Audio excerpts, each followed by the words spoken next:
Friends, आप सभी का स्वागत है करियर विनर पर। हम लोग ने एनसीईआरटी सीरीज में हिस्ट्री की बात करें तो कक्षा 6 को समाप्त कर चुके हैं। अगर आप लोग को देखना है तो मेरे चैनल पर जाकर आप प्ले लिस्ट में जाकर देख सकते हैं। 1 से लेकर 11 तक टोटल वीडियो है, आप लोग देखकर नोट्स बना लीजिए। अगर हम लोगों को किसी भी एग्ज़ाम में अगर मेरिट बनाना है तो एनसीईआरटी बहुत ही बारीकी से पढ़ना ही पड़ेगा।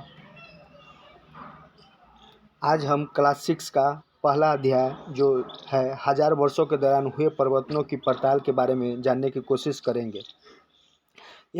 हम लोग ये जानते हैं कि सबसे पहले भारत के इतिहास को 3 युग या कालखंड में विभाजित कौन किया था? जेम्स मिल ने किया था 1817 ईस्वी में। और यह कालखंड था जब से मनुष्य की जीवन शुरुआत हुई तब से लेकर 700 बीसी तक एनिशिएंट हिस्ट्री यानी प्राचीन इतिहास के बारे में जानना था। 700 से 1750 ईस्वी के बाद मध्य भारत के बारे में जानना था और 1750 से अब तक के इतिहास को आधुनिक भारत के बारे में जानना था। ये कालखंड उन्होंने धर्म के आधार पर विभाजित किया था।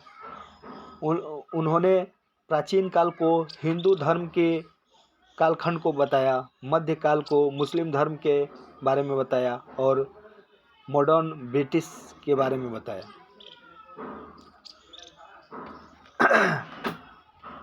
चलिए दोस्त देखते हैं। इसमें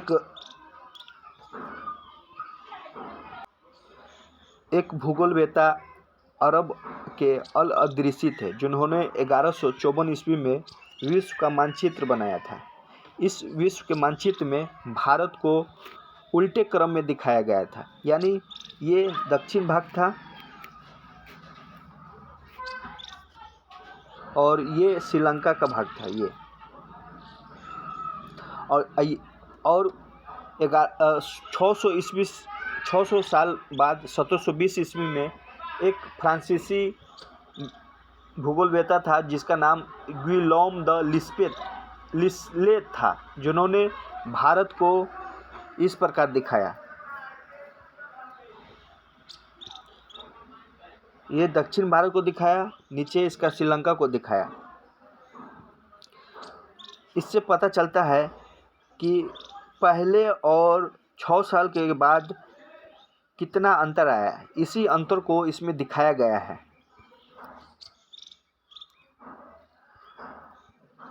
उस समय ज़्यादा विकसित नहीं था, अब धीरे धीरे विकास की ओर बढ़ते गया। यही इसमें है। और अगला चैप्टर है नई और पुरानी शब्दावली।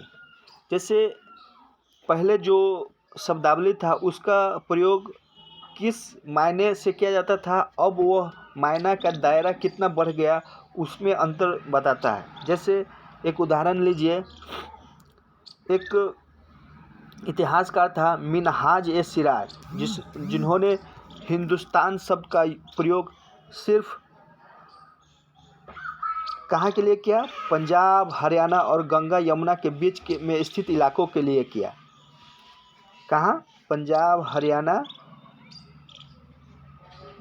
हरियाणा और गंगा यमुना के बीच क्षेत्र के लिए किया। लेकिन आज हम जो हिंदुस्तान को जानते हैं वो पूरा क्षेत्र के लिए यूज होता है। यही अंतर है। मिनहाज ए सिराज का इसका किताब का नाम क्या था? तबकाते नासिरी। क्या नाम था?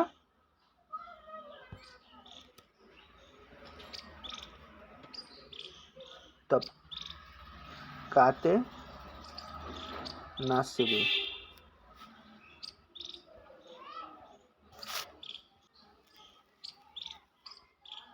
तबकाते नासिरी के बारे में हम लोग थोड़ा जानने की कोशिश करेंगे। यह फारसी भाषा की किताब था। इसमें 23 अध्यायों में बटा हुआ था। इसमें तुर्क आक्रमण, दिल्ली सल्तनत की स्थापना, इल्तुतमिश और रजिया सुल्तान के शासन के बारे में जानने का एकमात्र प्रमाणिक स्रोत माना जाता है। लेखक ने हिंदुस्तान शब्द का आशय पंजाब, हरियाणा और गंगा यमुना के बीच में स्थित इलाकों से की थी। ये है। और एक परदेशी शब्द है। परदेशी शब्द आज हम ऐसे व्यक्ति को कहते हैं विदेशी जो व्यक्ति भारत का न हो, लेकिन मध्यकाल में यही विदेशी शब्द वैसे व्यक्ति के लिए कहा जाता था जो अनजान व्यक्ति हो, जो उस समाज या संस्कृति का अंग न हो, विदेशी कहलाते थे। हिंदी में परदेशी कहा जाता था और फारसी में अजनबी कहा जाता था। इसीलिए किसी नगरवासी के लिए वनवासी विदेशी होता था, किंतु एक ही गांव में रहने वाले दो किसान अलग अलग धार्मिक या जाति परंपराओं से जुड़े होने पर भी एक दूसरे के लिए विदेशी नहीं होते थे। विदेशी इतिहासकार और उनके स्रोत। इतिहासकार जो पहले हम लोग इतिहास के जानने के लिए स्रोत अपनाते थे, आज भी वही अपना रहे हैं, लेकिन उसमें थोड़ा सा चेंजिंग हुआ। जैसे पहले हम अभिलेख, सिक्के, भवन, स्मारक, मूर्ति, चित्रकला, मितभान, लौकिक साहित्य, धार्मिक साहित्य,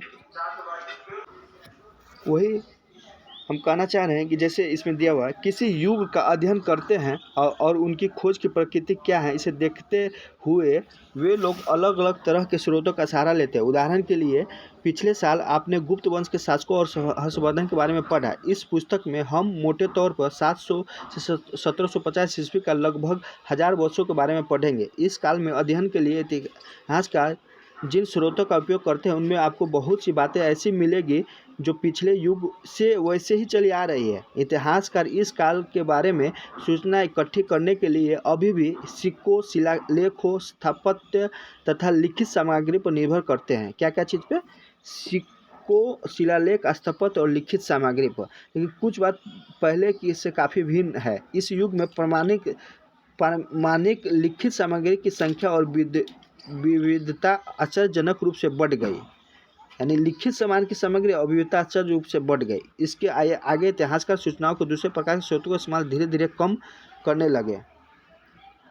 इस समय के दौरान कागज क्रमशः सस्ता होता गया और बड़े पैमाने पर उपलब्ध भी होने लगा। लोग धर्म ग्रंथ, शासकों के वृत्तांत, संतों के लेखन तथा उपदेश, अर्जियां, अदालत, दस्तावेज, हिसाब और आदि का लिखने में इसका उपयोग करने लगे। ये सब है करने लगे। धनी व्यक्ति, शासक, जन, मठ तथा मंदिर पांडुलिपियां एकत्रित किया करते थे। पांडुलिपियों को पुस्तकालय और अभिलेखागारों में रखे जाते थे। पांडुलिपियों तथा दस्तावेज से इतिहास को बहुत सारी विस्तृत जानकारी मिलती है, मगर साथ ही इनका उपयोग कठिन है।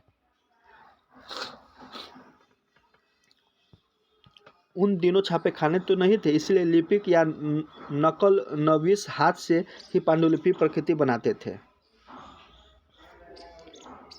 आपने कभी मित्र से अग्रकारी की नकल उतारी है तो आपने जानते होंगे कि यह काम आसान नहीं है। कभी कभी आपको अपने मित्र की लिखावट समझ में नहीं आती होगी और आपको मजबूर होकर अंदाज से लगाना पड़ता होगा क्या लिखा गया। फलस्वरूप आपके लिए कुछ मोटे लिखे, लेकिन जैसे पहले अरबी ऐसा लिखा जाता था, अब ऐसा लिखा जा रहा है, माने चेंजिंग आया है। यही सब है, चेंजिंग के बारे में दिखाया गया है। अब एक है, जैसे 14वीं शताब्दी में जियाउद्दीन बर्नी एक इतिहासकार है जो 1356 ईस्वी में क्या लिखा था, तारीख़ फिरोज शाही, और फारसी भाषा में लिखा हुआ था। इन्होंने 2 किताब लिखी, तारीख़ फिरोज शाही और फतवा जहांदारी। और ये किसी में दब गया था। 1971 में इतिहास को इसका वृत्तांत की जानकारी मिली। 1971 में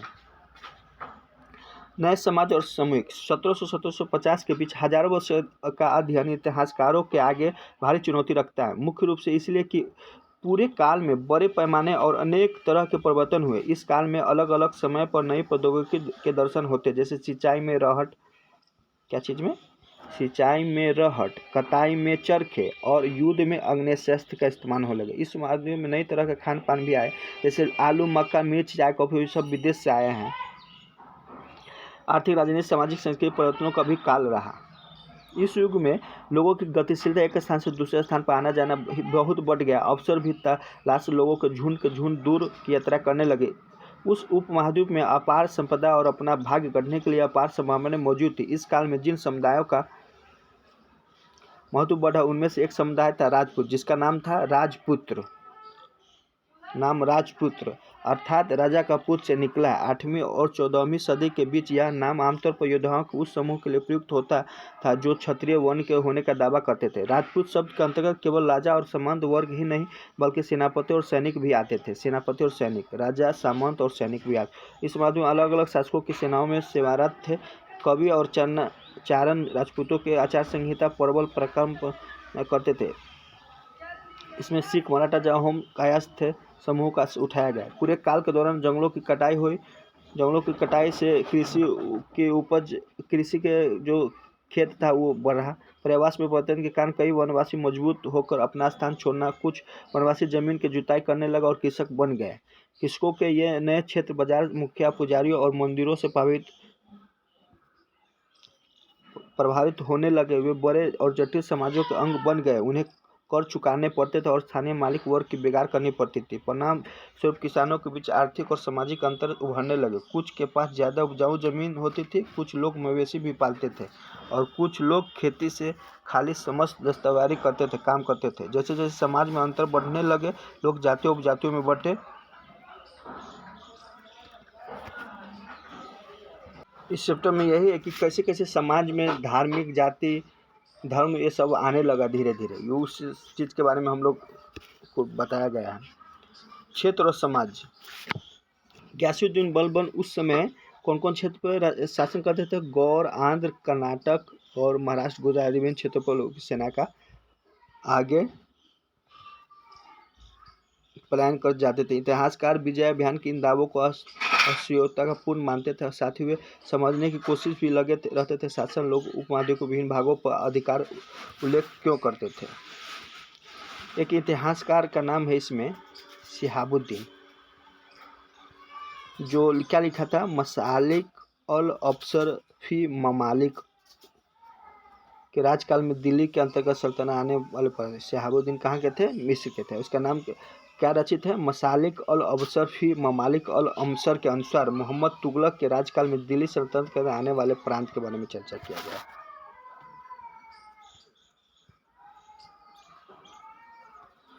सन 1318 में कवि अमीर खुसरो ने इस बात पर गौर किया था कि इस देश के हर क्षेत्र की एक अलग भाषा है। सिंधी, लाहौरी, कश्मीरी, तेलंगानी, गुजरी, गौरी, अवधी आदि। अमीर खुसरो ने आगे बताया कि इन भाषाओं के विपरीत एक भाषा संस्कृत भी थी, जो किसी भी विशेष क्षेत्र की भाषा नहीं। यह एक प्राचीन भाषा है जिसे केवल ब्राह्मण जानते थे, आम जनता नहीं। अमीर खुसरो द्वारा उल्लेखित भाषाओं की एक सूची बनाइए। ये जो भाषा है उसको थोड़ा सा ध्यान में रखना है। सन 700 तक कई क्षेत्रों अपने भौगोलिक आयाम तक हो चुके थे और उनकी अपनी भाषा एक सांस्कृतिक विशेषताएं स्पष्ट हो गई थी। आगे हम लोग पढ़ेंगे इसके बारे में।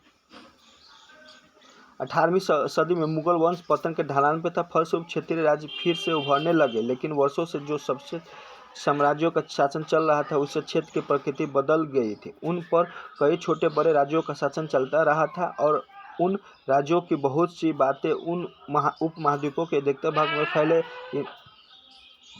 इतिहासकार समय को केवल घड़ी या कैलेंडर की तरह नहीं देखते थे, यानी केवल घंटों, दिन या वर्षों के बीतने के रूप में नहीं देखते थे। उनका नजरिया यह है कि समय सामाजिक और आर्थिक संगठन में आने वाले परिवर्तनों को झलकता था। यह दिखता था कि विचारों और विश्वासों में कितना अस्थायित्व रहा और कितना परिवर्तन आया। यदि अतीत को समान विशेषता रखने वाले कुछ बड़े बड़े हिस्सों, युगों या कालों में बांट दिया जाए तो समय का अध्ययन कुछ आसान हो जाता है।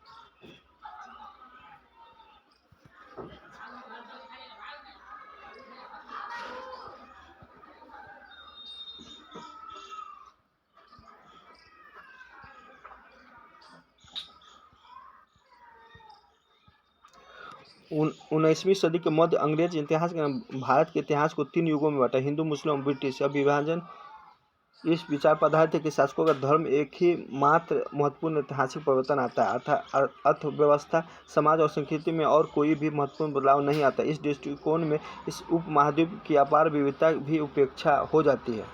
ये हम पहले बता चुके हैं कि 3 भागों में बांटा था धर्म के आधार पर। चलिए दोस्त, इसमें अब देखते हैं। इसमें कुछ खास चीज़ नहीं है। इसमें जो परिवर्तन हो रहा था समाज के अंदर, वो धीरे धीरे क्या परिवर्तन हो रहा है उसके बारे में है। हम यहाँ पे कुछ लिखे हुए हैं, उसको आप लोग नोट्स बना लीजिएगा। जेम्स मिल ने 1817 ईस्वी में ब्रिटिश भारत के इतिहास, जिसमें भारतीय इतिहास को 3 युगों में विभाजित किया था। विश्व के बड़े मानचित्र भूगोलवेत्ता अल इदरीसी ने 1154 में बनाया था और फ्रांसीसी मानचित्र गिलॉम द लिसले ने 1720 में विश्व का मानचित्र बनाया था। मिनहाज सिराज की तबकात नासिरी लिखा था और जियाउद्दीन बर्नी 2 किताब लिखी थी, तारीख फिरोज शाही, फतवा ए जहादारी, फारसी भाषा में लिखा था। मसालिक अल अबसर फी मालिक अल अमसर की रचनाकार कौन था? शिहाबुद्दीन उमरी, जो मिस्र का था। तारीख फिरोज शाही और फतवा जहादारी ये जियाउद्दीन बर्नी का है।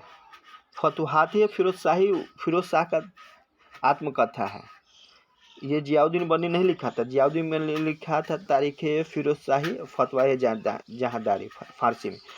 दोस्त अगला चैप्टर जो होगा इसका जैसे प्राचीन काल और मध्यकाल के स्टार्ट होने से पहले और प्राचीन काल के समाप्त के बाद जो बीच में का युग है उसके बारे में हम अगला अध्याय में देखेंगे, जो बहुत ही इम्पोर्टेंस होगा।